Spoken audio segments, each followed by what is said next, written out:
Hello! First of all, if you haven't watched Hotel de Luna, go watch it first. I'll give you a glimpse about the synopsis.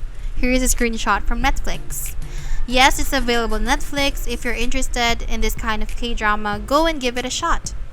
And if you're not, I'm so sorry. I know I have reviewed the first 2 episodes. Check the description down below.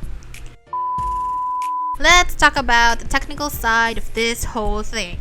Okay, so I love the color grading and the shots of this drama. The director really expressed what he really wanted us, the viewers, to feel. I just love how a simple full shot could give us tons of angst and emotions, and the close-up shots as well. And the slanty shot, it's just so amazing to see those kind of things, and it gives so much power and emotion. Okay, let's move on to the characters. We have Jang Manuel, Go Chan-sung, Kim Sun-bi, Choi Soo-hee, Ji Hyun-jung, and Kim Yuna. We'll include the additional characters as we go along the way. Jang Manuel's background is a mystery from the very start. Why is she tied to the moon tree? What did she do that made her be the owner of the hotel?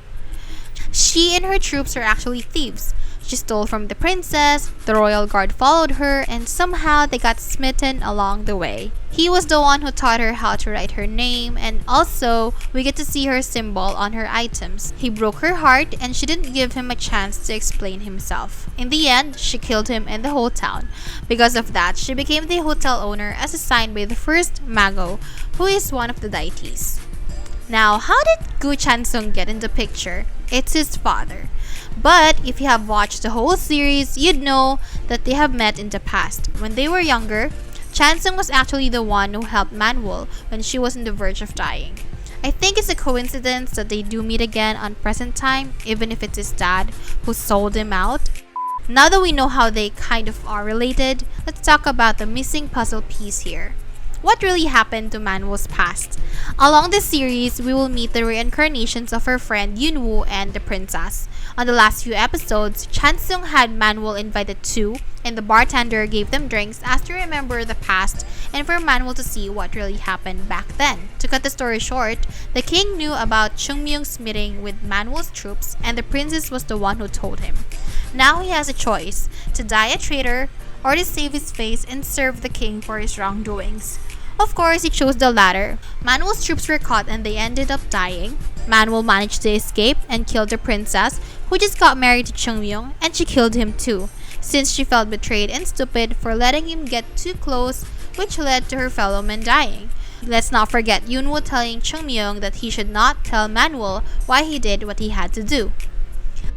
Let's go back to the present time. Mago kept hinting us about the firefly that we see throughout the series. At first I thought it was just nothing, but it's actually Manuel's first guest, Chungmyung. He made himself that way, and he promised that he will always be by her side since he really felt guilty about what happened between them. We know how Manuel dreaded the day that he would meet him, but he was always lurking around. Mago then told her that she just had to mention his name and he'll show up, which she did in the end. They had their closure and she assisted him in the afterlife. At the end of the series, we also had a closure as to what really happened to the hotel's staff. Choi Soo-hee's past is very dark and sad, but we have to understand the difference of her era to the present one.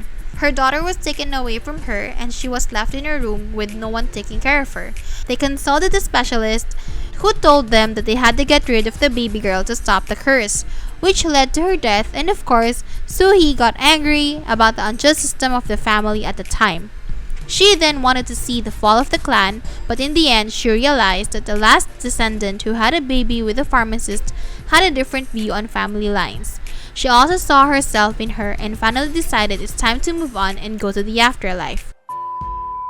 Jo Hyun-jung's past is he died young and his friend betrayed him and accidentally killed him, and his dying wish was for his friend to bring his sister to their relatives in the city, and somehow his friend took over his name and whole identity and really felt bad about what he did and took care of Hyun-jung's sister as his own to pay for the debt he owes him.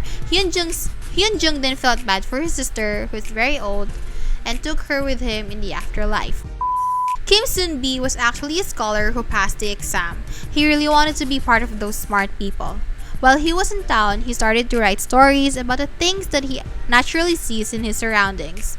The neighbors fighting, a love story between two people, and other things. Somehow, the scholars find this perverted and neglected him from being interviewed. His identity was then scarred. To make things worse, there is a hotel guest who researched about him and wrote about him being a pervert. He really wanted to clear his name before he goes to the afterlife. This author was talking to another aspiring author.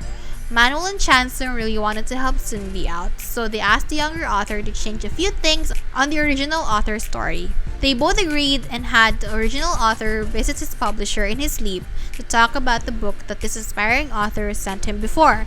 In a way, they helped this aspiring author finish a book, and also Mr. Kim clear his name, and both of them went to the afterlife. As everyone left, we only have Manuel and Chansung alone in the hotel. They promise each other that they should meet again in the future, as to which we see Chansung imagine a place where everyone was happy and that he's happy with Manuel. And also, let's not forget the photos they took as a team. I find it adorable that they had a staff photo. Before the last episode end, we saw a new hotel owner and the name being changed to Hotel Blue Moon, and Kim Soo-hyun being the new owner. I mean, it's a cute thing, and if season 2 does happen, and if it's confirmed, I am excited. I do love TV and dramas. They're amazing in this kind of things. And yeah, all in all, do I recommend this drama? Yes, I do. Especially if you love watching shows that would make you think, and if you really love analyzing things, go give it a shot and tell me your thoughts in the comments down below. Thank you for watching, and I hope your day is better than mine. Goodbye!